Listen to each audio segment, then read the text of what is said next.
하나님의 말씀은 히브리서 4장 14절로 16절까지의 말씀입니다. 제가 봉독해 올립니다. 그러므로 우리에게 큰 대제사장이 계시니 승천하시니 곧 하나님의 아들 예수시라. 우리가 믿는 도리를 굳게 잡을지어다. 우리에게 있는 대제사장은 우리의 연약함을 동정하지 못하실 이가 아니요 모든 일에 우리와 똑같이 시험을 받으신 이로되 죄는 없으시니라.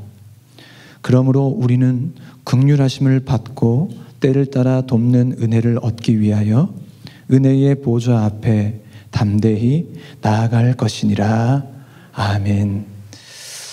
은혜의 보좌로 나가라는 제목으로 말씀을 나눕니다. 오늘 본문 16절에 보시면 히브리서의 저자는 은혜의 보좌 앞에 담대히 나아갈 것이니라 그렇게 말씀합니다. 은혜의 보좌는 하나님의 임재가 있는 곳입니다. 하나님이 함께 계시는 자리이면서 동시에 그곳은 교회 공동체가 모여 예배하는 장소를 가리킵니다. 지금 여기 강당에서 우리가 예배를 드리고 있죠. 바로 이것이 은혜의 보좌가 됩니다. 오늘 본문 여기 히브리서 서신을 받는 수신자들은 로마 전역에 흩어져 살던 히브리계 유대인의 배경을 가지고 있었던 그리스도인들이었습니다. 그들을 향해 하나님이 임재하시는 예배의 자리로 담대히 나아가자 그렇게 히브리서 기자는 권면하고 있는 것입니다. 16절 하반절에 나아갈 것이니라는 말은 중단 없이 쉬지 말고 계속해서 그렇게 하자는 것입니다. 그런데 주목할 단어가 있습니다. 그것은 나아갈 것이니라 그 앞에 쓰인 부사 담대히입니다. 담대히는 헬라어 파레시아인데 이 단어는 당시의 로마의 시민권을 소유한 사람들처럼 자신감과 확신을 가지라는 그런 의미입니다. 믿는 우리에게도 저와 여러분에게도 시민권이 하나 있습니다. 캐나다 시민권 말고요. 천국 시민권입니다. 천국 시민권. 우리는 천국 시민권이 있기 때문에 담대히 은혜의 보좌 앞으로 나아갈 수 있습니다. 자신감과 확신을 가지고 나아갈 수 있는 것입니다. 성도 여러분, 당당하고 확신을 품고 계속해서 은혜의 보좌로 나아가십시다 라고 히브리서의 기자는 그렇게 권면하고 있는데요. 그런데 히브리서 기자가 이렇게 말을 하고 있는 것은 히브리서를 수신하는 교회 공동체에 무언가 문제가 있었음을 반증하는 것입니다. 그들에게 뭔가 어려움이 있었습니다. 지금 예배 드리고 있는 우리 은혜로 공동체에도 어떤 현실적인 상황이 있습니다. 그리고 우리 교회에도 사연이 있습니다. 마찬가지로 그들에게도 어떤 사연이 있었습니다. 은혜의 보좌 앞으로 담대히 나아갈 수 없었던 그들이 처한 어려움은 무엇이었을까요? 히브리서 10장 32절로 34절을 보면 그들이 어떠한 상황에 처해 있었는지를 우리가 알 수 있습니다. 32절 전날에 너희가 빛을 받은 후에 고난의 큰 싸움을 견디어낸 것을 생각하라. 혹은 비방과 환난으로서 사람에게 구경거리가 되고 혹은 이런 형편에 있는 자들과 사귀는 자가 되었으니 너희가 갇힌 자를 동정하고 너희 소유를 빼앗기는 것도 기쁘게 당한 것은 더 낫고 영구한 소유가 있는 줄 알미라. 또 11장 36절로 38절에 보면 그들이 어떠한 어려움, 그들이 어떠한 상황에 처해 있는가를 더 자세히 그렇게 묘사하고 있습니다. 36절, 또 어떤 이들은 조롱과 채찍질 뿐 아니라 결박과 옥에 갇히는 시련도 받았으며 돌로 치는 것과 톱으로 켜는 것과 시험과 칼로 죽임을 당하고 양과 염소의 가죽을 입고 유리하여 궁핍과 환난과 학대를 받았으니 이런 사람은 세상이 감당하지 못하느니라. 그들이 광야와 산과 동굴과 토굴에 유리하였느니라. 말로 다 표현할 수 없을 정도로 심각한 박해와 역경이 그들의 삶의 자리에 펼쳐져 있었습니다. 히브리계 유대 그리스도인들은 두 가지의 어려움으로 인해 은혜의 보좌 앞으로 나아가기를 망설이고 두려워하고 있었습니다. 첫째는 로마 정부의 박해입니다. 히브리서가 기록된 시기를 로마의 네로 황제의 통치 기간인 AD 64년경부터 길게는 도미티안 황제의 통치기인 AD 90년까지 그렇게 내다봅니다.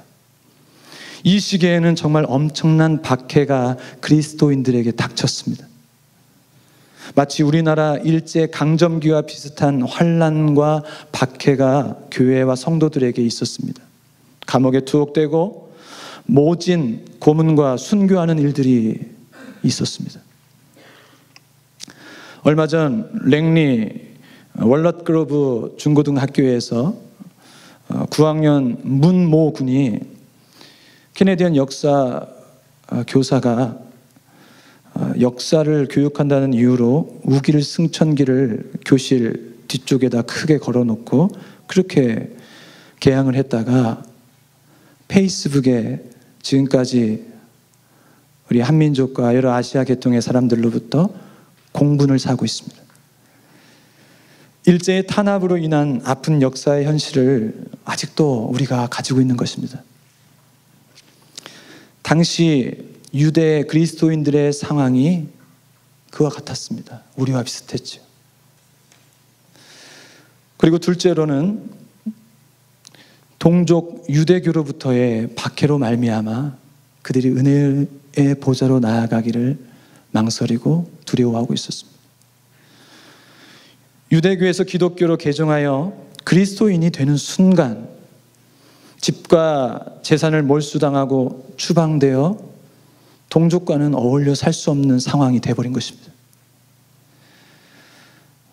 그래서 동족 유대인들을 피해 광야, 산, 들에 유리하며 로마 전역에 흩어져서 그렇게 살게 되었습니다. 이러한 심각한 환난과 박해를 피하고자 애쓰는 가운데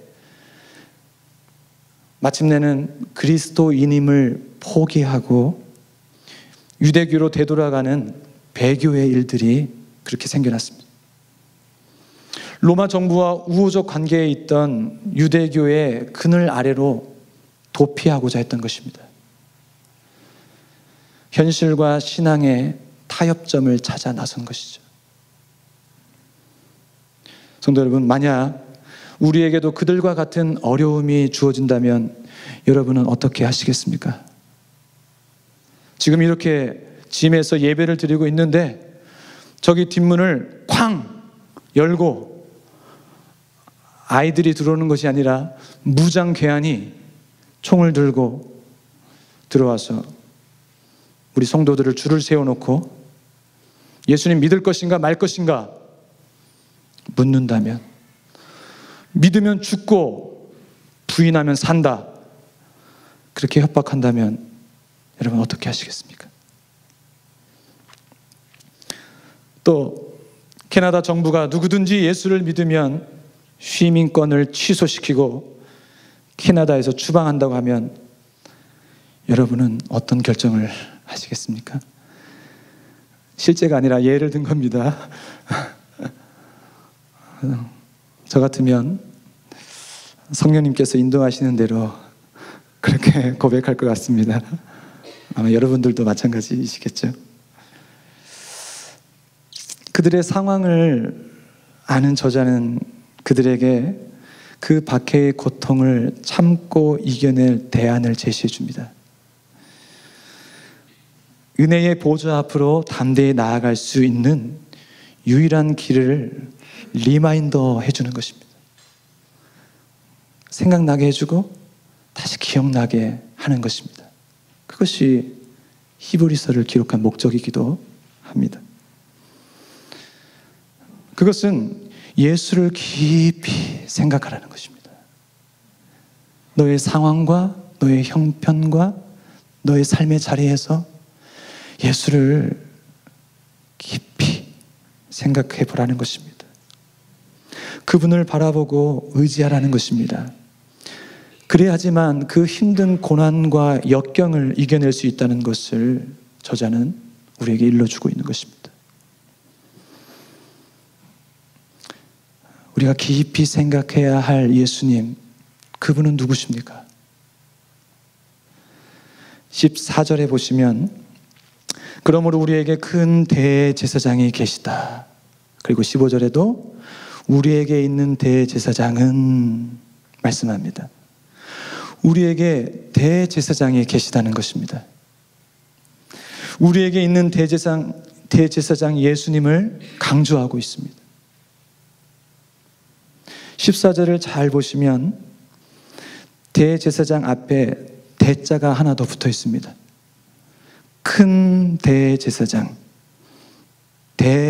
대제사장입니다. 이 대자를 붙인 이유, 이 말은 우리 예수님이 정말 크신 분이라는 말씀입니다. 완벽하고 탁월한 대제사장이라는 의미죠. 5장에서 등장하는 아론과 레위 계열의 어떤 대제사장과도 비교될 수 없는 분이, 그 완벽하신 분이 바로 예수님, 우리의 큰 대제사장이시다 라고 저자는 이야기하고 있습니다. 구약에서 대제사장의 중요한 역할은 온 이스라엘 백성을 대표하여 1년에 한 번입니다. 대속죄일에 지성소에 들어가 그곳에서 피를 뿌려 백성들의 모든 죄들을 속하는 역할이었습니다. 백성들과 하나님 사이의 중보자가 되어 백성들의 죄를 하나님께 아뢰면서 죄 용서를 구하는 것입니다. 그러면 하나님은 그들의 죄를 용서해 주시고 용서받은 이스라엘 백성들은 다시 회복되어 하나님과 화목한 관계를 다시 유지하게 되었습니다. 저는 말씀을 준비하며 하나님은 왜 속죄의 희생 제사를 통해 그들의 죄를 용서하시고 왜 그처럼 이스라엘 백성들의 제사를 받기를 원하시는 걸까? 하나님이 무엇이 부족해서 그 죄 많은 그 이스라엘 백성들의 제사를 받으시려고 하는 걸까? 곰곰이 생각해 보았습니다.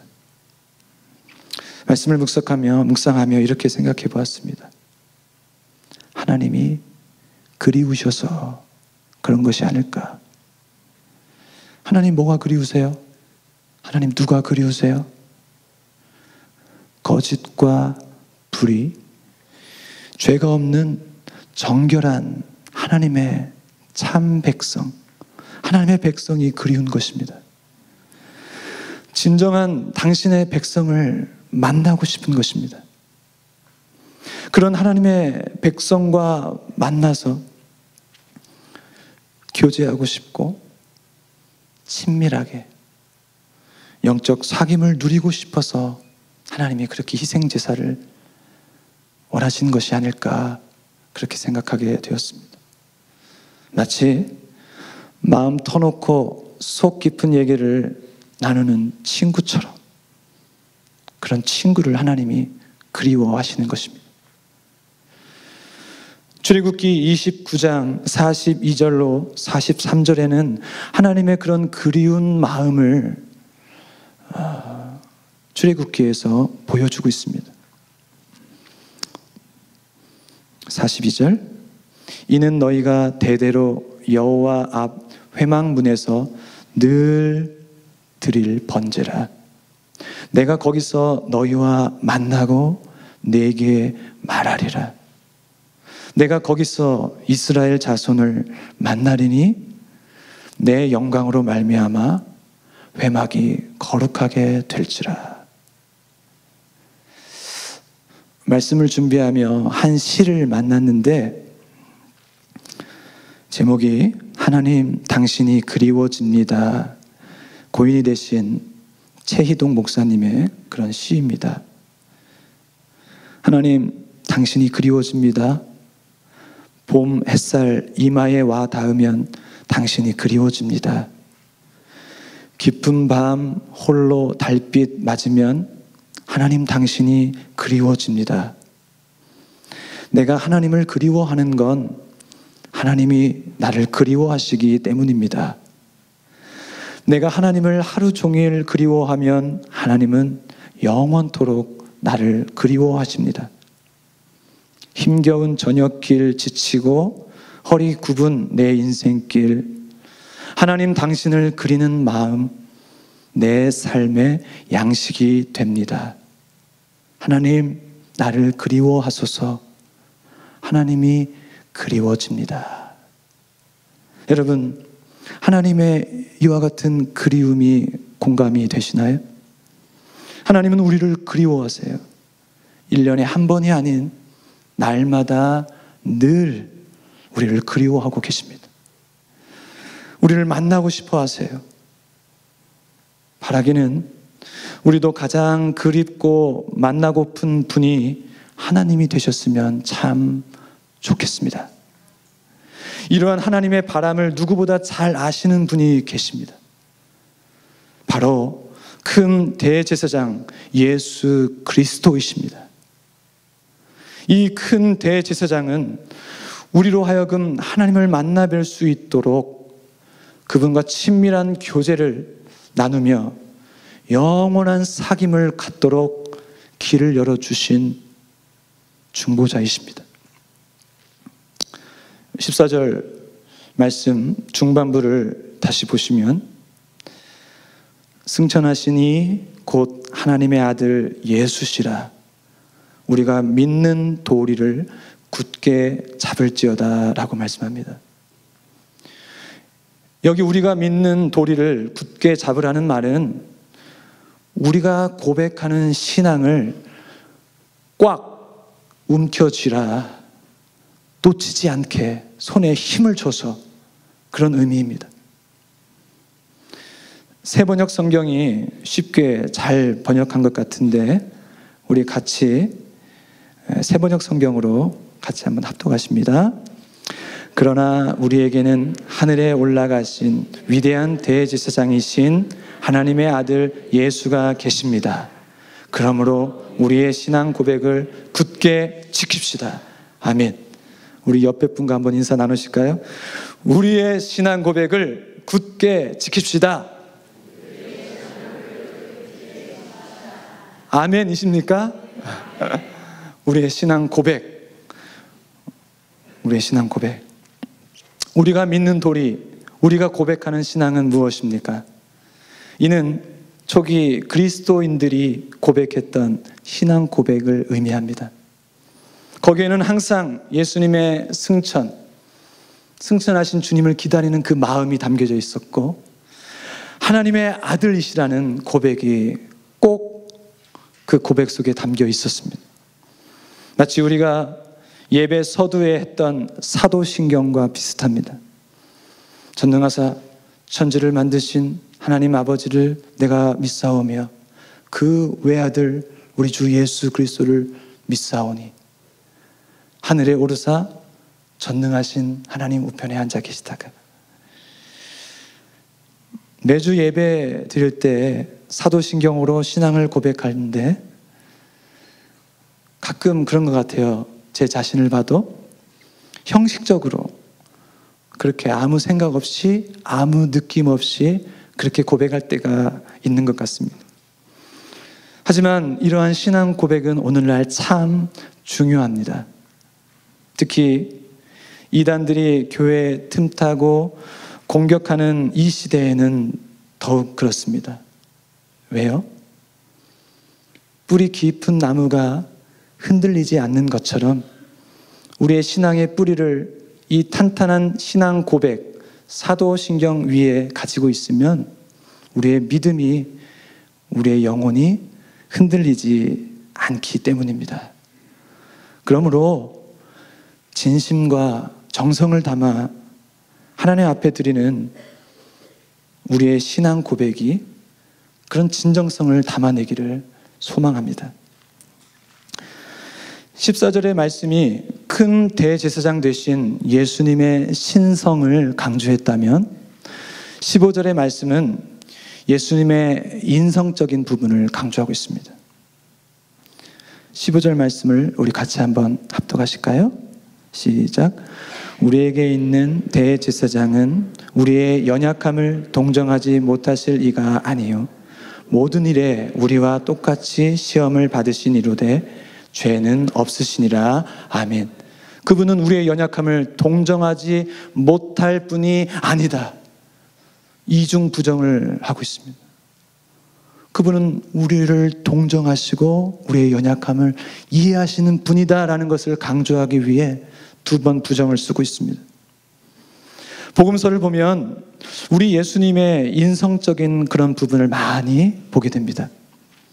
성전에서 장사하는 무리들을 보시고 분노하시는 예수님, 친구 나사로의 죽음을 보고 슬퍼 우시는 예수님, 겟세마네 동산에서 심한 통곡과 눈물로 기도하시는 예수님, 믿었던 제자들로부터 배신 당하신 예수님, 죄가 없음에도 불구하고 죄인 취급당하신 예수님, 억울하신 예수님, 침 뱉고 뺨을 맞으시는 모욕감을 겪으신 예수님,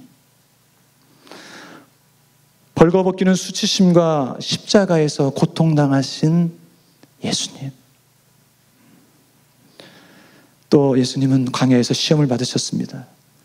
굶주림의 시험, 재물과 명예, 권력에 대한 온갖 시험을 주님께서 다 받으셨습니다. 저와 여러분이 경험해보지 못한 부분까지도 예수님은 다 경험하셨습니다. 여러분 배신 당해보셨습니까? 억울한 일을 당해보셨습니까? 모욕감, 수치심, 고통, 굶주림 여러분 당해보셨습니까? 우리 주님도 당하셨습니다. 왜요? 저와 여러분을 이해하시고 위로하시기 위해서입니다. 저와 여러분을 도와주시기 위함입니다. 저와 여러분을 붙잡아 주시고 격려해 주시기 위해서 주님께서는 육신을 입으시고 그 모든 것들을 다 경험하신 것입니다. 성도 여러분, 혹시 좌절과 낙심에 빠져 계시지는 않으신가요? 슬픔과 우울감에 잠 못 이루시지는 않으신가요? 누군가를 아직까지도 미워하고 분노하고 계시지는 않습니까? 탐욕과 정욕에 흔들리고 있는 나 자신을 발견하고 계시지는 않으십니까? 우리 주님께서는 그 모든 약함을 다 아십니다. 사단은 우리의 약점과 잘못을 참소하고 고발하지만 대제사장 되시는 예수님은 우리의 잘못과 실수, 연약함들에 대해 하나님께 변호하십니다. 우리를 도와주세요. 히브리서 저자는 유대 그리스도인들이 처한 영적 위기와 심각한 박해 속에 그들이 약해지고 흔들리고 망설이고 두려워하고 있음을 우리 대제사장 예수님도 이해하고 계시다. 그분도 동정하고 계시다라는 것을 말하고 있는 것입니다. 큰 대제사장이 계시기에 그분으로 말미암아 힘을 내서 은혜의 보좌 앞에 담대히 나아가야 한다고 이야기하고 있는 것입니다. 그런데 그렇게 할 때 거기에는 놀라운 두 가지의 축복이 담겨 있습니다. 16절 말씀을 보시면 우리 같이 16절 말씀 합독하십니다.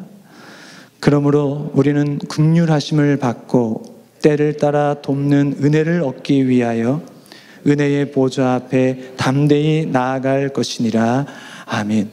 그 두 가지 축복은 긍휼하심을 받는 것과 때를 따라 돕는 은혜를 받는 것입니다. 긍휼하심은 불쌍히 여겨준다는 것이죠. 어머니가 어머니 뱃속 자궁에 잉태된 태아를 향해 탯줄을 통해 영양소와 사랑과 그 사랑을 멈추지 않고 공급해 줍니다. 그 태아를 향한 애달픈 그 사랑이 담겨 있는 것이죠. 그게 긍휼이라는 의미입니다. 그렇게 하나님께서 저와 여러분을 애달게 잉태하는 그런 마음으로 사랑하고 계시다는 것입니다. 긍휼이 풍성하신 하나님이 우리를 불쌍히 여겨주시지 않았다면 우리는 은혜의 보좌가 아닌 심판과 진노의 보좌로 나아가야 마땅했을 것입니다. 그렇습니다. 우리는 은혜의 보좌로 나갈 때 긍휼하심을 받는 축복을 받게 됩니다. 그리고 또 하나의 축복은 때를 따라 돕는 은혜입니다. 우리가 필요로 할 때, 우리 NIV 성경에 보면 In our time of need라고 기록되어 있습니다. 우리가 필요로 할 때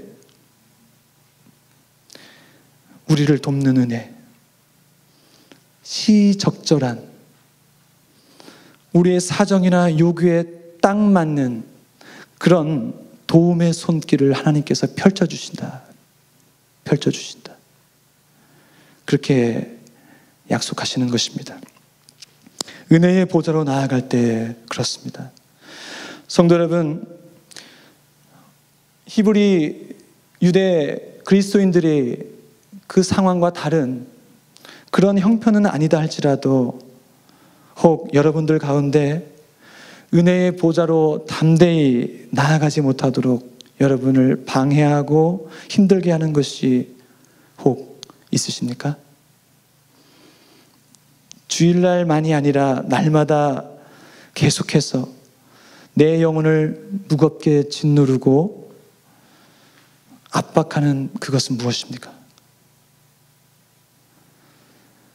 하나님과의 관계를 멀어지게 하는 것들, 경제적인 문제, 또 여러 복잡한 마음, 불편한 환경, 인간관계, 진로, 취업, 비즈니스, 건강. 예수 그리스도를 한번 깊이 생각해 보십시오. 그분이 육신으로 겪으신 그 많은 고통과 아픔, 시험들은 저와 여러분을 누구보다 잘 이해하고 도와주실 수 있음을 의미하는 것입니다. 하나님의 아들, 우리 신앙 고백의 중심이시며 우리를 이해하고 동정하시는 큰 대제사장 그 주님을 의지하시기 원합니다. 그 좋으신 주님이 은혜의 보좌로 나아갈 때 긍휼하심과 때를 따라 돕는 은혜를 허락해 주신다라고 약속하셨습니다. 진정 그렇게 해주실 줄로 믿습니다. 사랑하는 성도 여러분, 여러분에게 한 가지 도전 드립니다. 저와 여러분이 은혜의 보좌로 담대히 나아감으로 말미암아 이와 같은 축복을 받은 자 되었다면 은혜의 보좌, 우리에게 허락한 이 은혜로 공동체를 향해, 우리 은혜로 공동체를 위해 수고와 봉사에 계속 동참해 주시기 바랍니다. 그것을 통해 함께 하시는 하나님의 임재를 발견케 되시기를 소원합니다. 하나님이 그리워하시는 사람 되시고 예수 그리스도로 말미암아 하나님과 더욱 친밀한 사귐을 향해 계속해서 은혜의 보좌로 담대히 나아가는 저와 여러분이 되시기를 주님의 이름으로 간절히 축원드립니다. 아멘. 우리 같이 마음 모아 기도하기 원합니다. 하나님 아버지, 은혜의 보좌 앞으로 담대히 나아갑니다. 우리의 큰 대제사장이 되신 예수 그리스도를 의지함으로 하나님의 임재 앞으로 나아갑니다. 우리의 연약함을 받아주시고 이해하시며 우리에게 긍휼하심과 때를 따라 돕는 은혜를 베풀어 주시는 그 놀라운 축복의 약속을 마음속 깊이 간직하고 날마다 늘 은혜의 보좌를 향해 나아가는 우리의 믿음이 되어지도록 역사하여 주시옵소서. 주님의 몸된 교회, 우리에게 허락하신 이 은혜의 보좌를 아름답게 세워가며 많은 성도들이 하나님의 은혜와 축복에 동참하도록 성령께서 역사하여 주시옵소서. 우리를 그렇게 사용하여 주실 줄로 믿사오며 감사드리며 예수님의 이름으로 기도드리옵나이다. 아멘.